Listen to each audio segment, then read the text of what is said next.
Hi, everyone. Welcome back to Mama Genius Hub podcast for season 2. I'm so excited. We're touching on the topic of mompreneur today, and we're going to look at how do we, and again, you know how I hate the word balance, but how do we find that rhythm between being the things we need to do for the business versus things we need to do with our kids? And so we're going to just go ahead and put in our nice new intro today.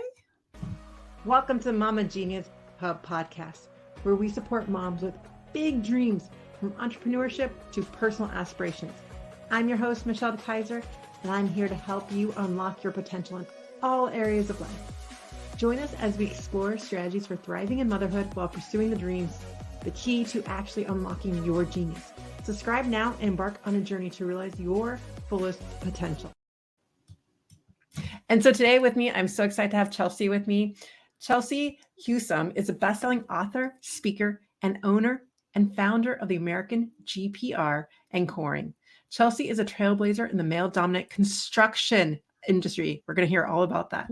And has built a successful award-winning company. She shares insight on both resilience and success, unfiltered. Chelsea's story marks by triumph over adversity. She serves as a beacon of hope, inspiring others to preserve life through life's trials. Her bold, unapologetic approach empowers women to conquer obstacles and emerge strong. And that's what we're going to talk about today. And so welcome, Chelsea. I'm so excited to have you on today. Thank you, Michelle. I'm so excited to be here. Well, let's just jump right into what is your why behind what you do? I think I just love knowing I'm putting something out into the world. It just makes me feel satisfied, fulfilled. But really being a mama, having 2 young sons watch me, I really want them to be proud of me, and I want them to see mom build something and kind of leave a legacy, no matter how big or how small, but I want them to see that, I work hard, I've built something from nothing, right? And I'm successful. I love that so much. And I think, and it really does shine when we want our kids to be happy, healthy adults, but they really have to have that model and you being that model for them. And I feel the same way. At first, I was so, had the guilt of spending hours on things that you're doing. But then now I see them being little entrepreneurs and them getting sparked by their own ideas and where they go. And I find that so inspiring that you share that. I want to dive right into, tell us a little bit more about the construction industry. Yeah. So I started my construction company in March of 2020 randomly. So a lot going on in the world that time. But so kind of a quick backstory of how I got here because I didn't plan on this. I kind of just fell into it, ended up here, but I love it. But I have a Spanish degree and a broadcast journalism degree from school. Ended up going into trade shows, experiential marketing for a few years after college. And then after like 5 or 6 years, I didn't feel like I was really doing anything worthwhile with my life. So I quit that job, got my master's in education, and I was a high school Spanish teacher for 10 years. So I did that. And then the last year was not the best. And I just realized I didn't love it anymore. So I had to move on.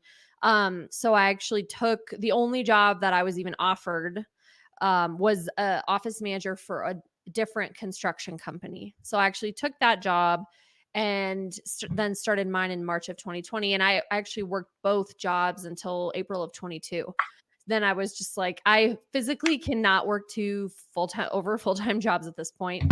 And then finally stepped into mine. So I do concrete scanning and core drilling. So core drilling is like the circular cutting of the concrete in floors or walls. So mainly I'm on commercial construction jobs, hotels, prisons, schools, airports, condos, anything.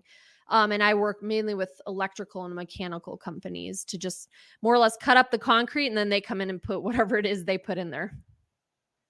Wow. So you said March of 2020. How did that come to be? Well, I mean, it was probably like March 10th or something before everything was insane, right? And really that year I just kind of slowly built the business. So I really didn't do much I really didn't do much at all that year, honestly.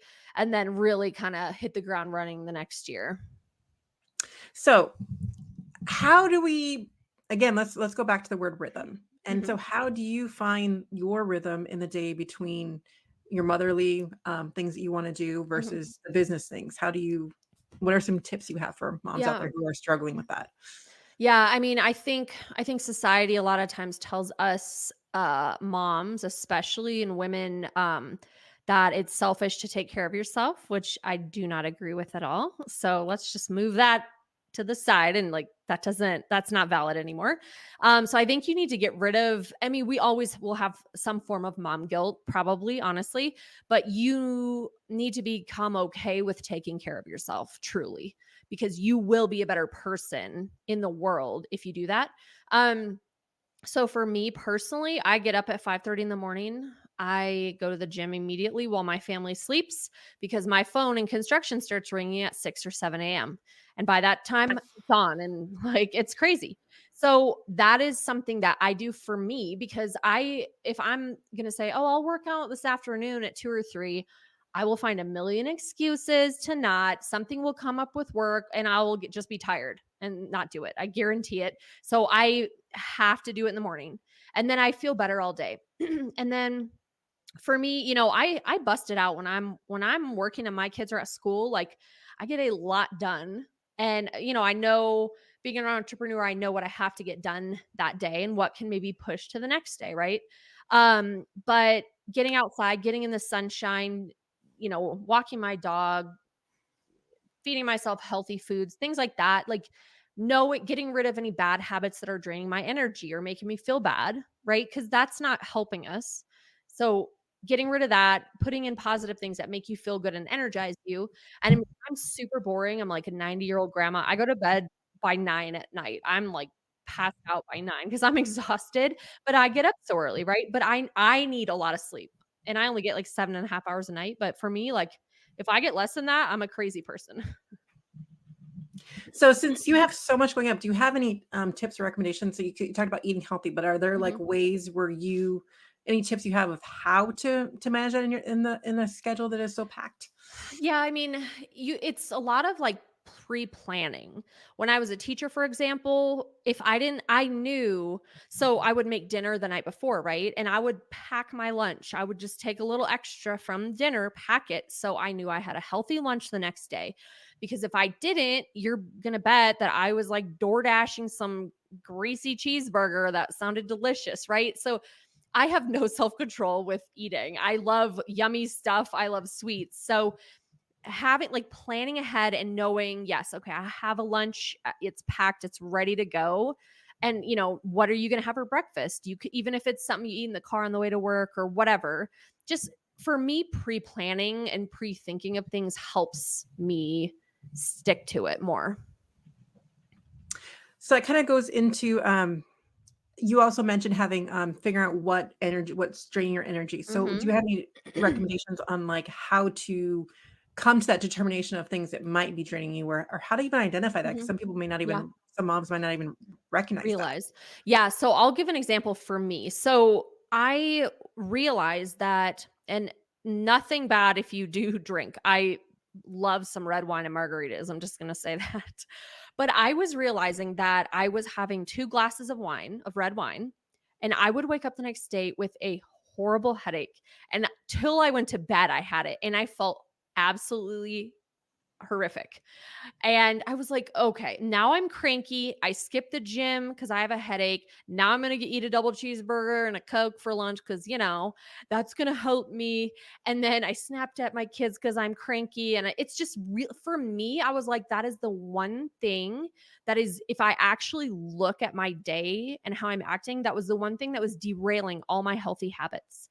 I'm not going to the gym. I'm not eating healthy. I'm not doing what I should be doing, and then I feel like crap. So that was me. And I just made the choice. Like, I don't have time to have a full day spent like that, where I have too much going on. I'm handling too much. It's just not aligning with me right now. So I made the choice, like, hey, I'm stepping back from that. So it's, if we all truly assess like how we're feeling, looking at how we're filling our hours each day, what are our habits, a lot of times there's that one thing that we know it's holding us back, but we don't want to, we're like, it's fine, right? It's kind of just doing some soul searching and looking at what you're doing and what doesn't make you feel good.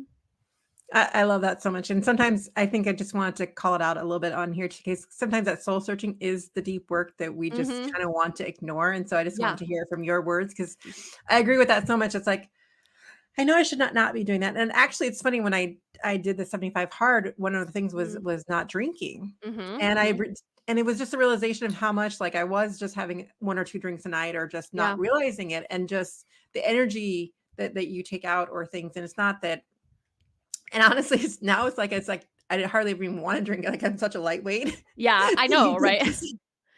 And it wasn't even intentional to like just say, oh, but it is those realizations about Mm-hmm. who you are and what works and doesn't work. And I think that's what this all comes down to, especially when we're in that mindset of the word busy. And that's one thing we'll Mm-hmm. get to a little bit later. But like Mm-hmm. that word has so much effect on who we are and the things we're doing instead of how we're feeling. When we Mm-hmm. focus on the doing. Yeah, for sure. How do you bring in that self-care to focus more on how I'm feeling in the day? Mm-hmm. Well, it's like if I've had to ask myself, we're in this constant like overwhelm, running around chaos, right? If you died tomorrow, would you care about most of the stuff you're doing? Probably not, honestly, and so it's like I've learned that when I get in that, like if I have like a lot of late night events, so I work all day and then, I'm going to different construction events or women's events or whatever. And I'm like, oh, I have like 4 events this week. I'm so tired. And at the end of the week, I'm exhausted and I don't want to do anything. And it's like, so, yes, there are ebbs and flows of business ownership in life, right? I get that. We have times where we're really busy and other times not as much.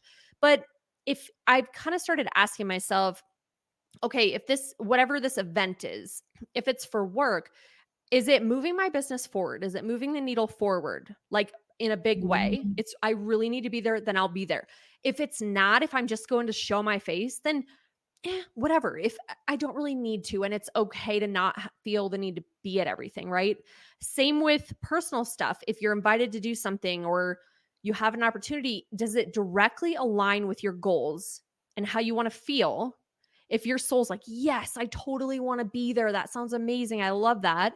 You know, go. But how many of us say yes to things where we feel like pressured into going and we really don't want to go, but we still go to be the good girl and the nice person, right? I mean, and ultimately, you can say no. No's a complete sentence. I am always too nice. And I'm like, well, I feel bad and I feel the need to explain this ridiculous, elaborate thing. You don't need, we need to stop doing that. And if you say, I'm sorry, I can't be there on Thursday, I have a prior commitment, and your prior commitment is like laying on the couch doing nothing because you're exhausted, then that's fine. Like, that's fine. I love that. That is a prior commitment. And actually, as It you bring is. that up, I'm actually thinking of one of my daughters and how she was just struggling with already saying no and that pressure of feeling like Mhm. you want to please others. And so Yes. I was trying to like just listen and just and get that out a little bit because I struggled with that for so long. And once you Oh, start yeah. to kind of let that go, one no at a time, one Mhm. not for me right now, maybe another time. Yeah. Like however you want to word it. It doesn't have to be if no isn't your thing, it could be however you want to word it, but just that you're honoring yourself Yeah. in all of Yeah. this. Exactly. So I totally agree with that. We're going to take a quick break right now, and then we're going to be right back, and we're going to talk a little bit more about being in a male dominant industry and what's that like, because I'm sure some of you mompreneurs out there have felt that as well. So we'll be right back. Attention mompreneurs. Do you feel like you're constantly juggling the responsibilities without a moment to yourself? It's time to pause and reflect with our Mama Genius quiz. Tailored for busy mamas like you, this quiz will help you identify what's blocking your path and inspire you to harness your unique strengths. Transform how you manage life and business, find your rhythm, and ignite your joy. Visit mamageniushub.com today to discover your Mama Genius. And that's mamageniushub.com. Well, we're back and tell us, so let's just dive into it a bit. And you've been in a male industry. What are some tips you have for other women who might not feel like they can speak out or Mhm. even survive in that kind of industry? We need some tips out there for them. Mhm. Yeah, so I think really probably the best piece of advice is knowing yourself well. Like I just am who I am at this point. I've done a lot of work on myself, done a lot of personal development, and like this is me whether you like it or not. And I'm not going out into the world being a jerk. Like I'm a positive, kind person, putting positive things out there and want to support everybody, right? But so really I've stepped into this industry. I think there's only 9% women in the entire industry of construction, like all of it, which is sad, but as owners very probably extremely probably 1%, I mean 1% or something honestly. um but I think I've been really received well by people just because I'm honest, I'm genuine, I'm hardworking, and I just want people to know that I care about what I do. But I mean, I have girlfriends that have been in this industry for 25, 30 years. They're the ones that paved the way for me, really. Like they probably dealt with so much more than I do. And I was at a women in construction event recently, and we were talking about how there I've heard this from a few different women. Like they'll go to a job site, and let's say the woman is the boss, like the woman is the top person in this meeting. They're standing there on a job site, and there's probably a few different companies there, and they're all looking at the guy with that company, and he's like, I don't know. She's ask her. She's the boss, or she's the whatever, superintendent or whatever. But it's like naturally they just look to the man, right? And we were just kind of having a giggle about it cuz it's like, I mean, I don't know why. But yeah, I think you can go into any industry, whether, whatever it is, but you have to go in confident and knowing who you are and what you offer and what value you bring. um, really, I think maybe that's just because that's how I approach it, that's kinda what comes back to me. And if I have somebody, being a jerk to me or treating me poorly, I don't have to work with them again. Like, I don't have to work with them. I get to choose who I work with too. So, I wouldn't put up with anything like that, but I've been very lucky. So I want to take a step back from it. I've been reading the book Worthy by Jamie Kern Lehman. I think Mm, that kind of goes with what you're saying yep, with knowing your value. And so, yep. what are some ways or exercises that you have for moms to really do the deep work and figure that out? Because I know Mhm. it's like easy to say, but it's one thing to actually do and believe it. Yeah, I mean, I think for me, it's like I need to feel inspired and seen and go through, we all have gone through adversity. Have you worked through that? Have you healed from it? What are Mm. you carrying from the past? We've all gone through stuff, right? You have to dive in there as much as some of us. I had a situation, a really bad one happened to me 20 years ago. Didn't do anything. I didn't tell anyone for 20 years. Again, like at some point it's going to come out. So, you have to do the work, heal, get inspired, learn, grow. That's kind of what I do. I read tons of books. I'm always trying to learn, taking courses or whatever, surrounding myself with other driven women that I leave and I'm like, yes, I feel so good. But it's, and I'm sure in Worthy they talk about it, but what we all have things that maybe we were told as children or whatever, right? We were people pleasers or we just stayed silent because that was easy, right? But you have to go through that and see like where those trigger points are for you and what does that come up, were you told, oh, you talk too much, as a kid Yeah. or whatever, and then you're scared to like speak your mind, right? There's all these things from the past, but you know looking at what you feel called to do in the world, but it is like journaling and thinking, what is holding me back? And maybe you need to go to some therapy and work through it. I've been to therapy all kinds of different times in my life for various things and just in general. That's a huge piece as well. I agree. I think, and sometimes we downplay the mental health aspect of it all and really Mhm, taking care of what's inside and we can just brush it mhm. off. And I think a lot of it is that instead of saying, we start with how are you doing rather than how are you feeling? Because we just Yeah. disassociate from all our feelings. And I struggle because I was Actually, in my therapy, it's kind of funny that the therapist would always say, "Okay, you're storytelling again. What are you actually feeling?" I'm like, "I don't know." I don't wanna talk about that. What? But that's kinda like where he started. It's like when I talk about the check-in process, like just checking in going, "What am I Mhm, actually feeling in my body right now, and what mhm. actual emotion am I associating with right now?" And again, those all states ebb and flow, but if we're not Yeah. identifying them, then it makes it really hard. I love how you put that. Well, and one time this was a few years ago, and I was at a gathering, like a birthday party, and I remember I walked up this woman who I've met numerous times, and I was like, "How are you?" And she's like, I could say good right now, like everyone expects me to, but I'm not doing very well." And I'm like, "Oh my gosh, me either. Thank you." I mean, truly, we're like, "How are you?" "Oh, I'm good. I'm okay." I I'm mean, it's just fine. like, "I'm fine." It's just like this natural thing we say, and we could have just had the most traumatic thing ever like 5 minutes ago. We're like, "I'm good."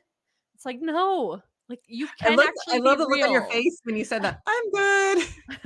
You can actually be So real and true. vulnerable and be like, "I'm a mess." Like, we all are a mess, but we need to stop feeling like everyone out there's perfect, and then we suffer in silence, and we feel like we're the only one that's not perfect, and that's so not true. It's just ridiculous. Like, why do we feel this way? And if you actually are real and vulnerable with someone, you find your people and you can connect on such a deeper level. It's so true, and I mean, that's what the whole genuine connection is all about because when Mhm. we're just having those superficial conversations, I mean, half time you wanna pull your hair out and you're like, "Okay, do I have to Exactly. keep doing this?" But it's like when you Yeah. can actually connect with someone and be real and not Mhm. just the Facebook friendly Yeah. Right? aspect. I Because I mean, you know. look at those pictures and you're like, "Well, what happened to get that picture?" I had Yeah. 4 Oh, yeah. kids screaming, but then they finally got together for one smiling picture, and that's what I post. Yeah. But the whole backstory or who we really are, Mhm. we're hiding from each other, right, in Yeah. plain sight, as Jamie Cameron Lima actually does say, like, we're hiding in plain sight, and We it's are. funny when you said that because she also points out that, like, when was that first time that you used to raise your hand all the time, and when was that first time you Mhm. stopped Mhm. raising your hand because you were embarrassed or because you didn't know the answer or because you thought you'd Yep. look at you differently because you did know the answer, and I've seen that happening to my kids as well. Yep. Like, just that decision making that goes all into it. Mhm. So we're going to dive straight into our questions for you Okay. because we're getting closer to the end. So, number one for you, what's a podcast that has helped you manage your busy life? Again, we'll talk about the busyness as a mom and a business owner. I love Chris and Lori Harder. They have 2 separate podcasts and they do one together. They're just real. They call it like it is, but they have such good tips for entrepreneurs and busy people. So I personally love theirs. I'm always like, "Yes." And I also Lindsay Schwartz, her Powerhouse Women is really great as well. What's the feel of that one? I'm kind of curious. It's just being authentic, being like again, stop hiding, go out and whatever you're meant to put out in the world, like go. Let's and support each other while doing it. I love that because I think that's what this is all about. And It is. it's that we like thought we have to do it by ourselves though. I think that's the Yeah. male perspective is that you have to go out and be aggressive and do this by yourself. Mhm. But I love the women feminine point of view where we're like, let's raise each other up, let's support Yes. each other, and we will all rise together. And I love that Exactly. so much. Mhm. Number two for you is fun home activities. What's a fun activity you and your family that keeps everyone happy and helps you either organize or just having fun together or joy? We love just being outside, honestly. So we're doing chores outside or random things like that. We love playing games and like not really a home activity, but our favorite thing is to camp and boat together. Like we love that. And that's our happy place for sure. I love it. Is fun when you get out into nature and fresh air and we just forget Mhm. it. And it's we were even It's a talking game right before we changer. when we got on the podcast, and actually the sun's coming out. I was telling her that I had to go to my son's track meet. I was like, "Oh, I thought it might rain and it would get canceled." And now actually we talked about getting on nature. I'm like, actually, I'm really glad it's not canceled because it was my built-in break from getting away from Mhm. all of this. And I think Mhm. that's what it really comes down to our scheduling is making sure that we're scheduling in those different parts of our day. Because like you said, with the Mhm. exercising, if we don't plan for it, then 2 o'clock, there's no way. Well, yeah, and also I think too, one thing that just baffles me, and I'm guilty of this, we all are. But when you're a kid, the whole point is to find joy. and play and Mm. laugh, and they belly laugh all the time. And I can't remember the study, but it talked about like how many times a day a kid belly laughs and how many times an adult belly laughs. I'm going to tell you, it's sad. It's like instantly depressing. But like, especially as busy moms and women, we juggle insane amounts of things. When was the last time that you actually looked at yourself and said, "What brings me joy and would make me laugh?" And I would think I'm like playing, and it's not even just to do like with your children, but like what actually brings you joy, and you need to start building that into your at least once a week. Yes. I get it, it might not be every day, but like at least once a week, go have fun and laugh and do something silly or that you just love. And also I will say too, a game changer, at last year at Mother's Day, I I told my children we're going to a knitting class to like make them angry, and they were all cranky, and it was so funny. And we went to like Boondocks, and I said, and, I always go to brunch and then I have some mimosas and then I go like then I go home, it's just another day, which I love me some brunch. But I was like, I want to do something different and have fun and laugh. And it was the first time I played laser tag. It was amazing, like so much fun. And all we just had a blast and laughed together. And it was hysterical when they realized we're not going knitting. They're like, "What? We're going to Boondocks." So now that's my goal on Mother's Day every year, is to be like, what's something different and fun we can go do and laugh? I love that. Yeah, we were talking about doing different family adventures and just fun things Mhm. and, getting out there, and but it is really the thought, the intention behind it, and Yeah. just really trying to we forget as adults, and so it's just We being inspired do. by our kids having so much fun. My seven-year-old comes over to me, it's just like, I s this morning, she was just sitting on the stairs and she wanted hugs, and I was like, "Oh, no, I'm okay. I'm gonna stop and You need a hug. embrace that right now rather than to keep rushing through it all." And I think just taking those Yeah. moments, Yep. which leads us straight into number 3, which is we're talking about the idea of busyness because Mhm. we keep describing I've just noticed mom after mom every time I'm working with them or talking with them, Mhm. I'm so busy. I got so much going on, but Mhm. I wanna work on how do we redefine that? How Mhm. should we talk about those things? 'Cause it's funny though, because to this day, still, I had this question a little bit different in the last, season. I would always be like, "How are you doing?" We always answer, Mhm. "I'm busy," and to this day, It I is. to my mouth still comes out, "How are you doing?" Like, I can't get that to stop. It's been, like, ingrained in me so much, that even consciously, I'm still trying to, like, figure out something else that Yeah. works. So any suggestions from you? Yeah, I mean, I think we ultimately it's harder with children because it makes that just takes the busy to a whole new level. But I wrote about this in my book too. It's like, what are you ultimately as the adult have the control. So is your kid in 5 activities? Okay. I'm guessing you're probably miserable because that's all you guys do. And your kid's probably miserable and they're eating dinner at 10 at night and they're doing homework till midnight. Because I was a teacher. I've talked to students. They're overwhelmed. They're in too much, honestly. So can we pull it back to maybe 1 or 2 activities? Like ultimately, we don't need to all be doing everything, nor do our children. I give Mm, my kids 1 activity each at a time, and I'm like, I am not doing anymore. Like, I will not. And I already am exhausted running them around to that stuff, and it's not even that much. But it's like, okay, look, I truly look at your week, look at your month. How are you filling your days? And if all that stuff makes you be like, oh my God, I'm so exhausted, you need to make some hard decisions and you need to make a change because you could be on a runaway train of your life on your deathbed and be like, wow, how'd I spend my time? Oh, I just ran around and was exhausted all the time, right? yeah. Or you need to start being more intentional about how you spend it. If, you could wipe everything clean and be, no, we're not doing anything if you needed to, if everyone needs a break or whatever. But you ultimately are in control of your life and your happiness. But we all just like say, oh, I'm so busy and it's a runaway train, like I said. But let's like rein it back in, people. Like rein it back in.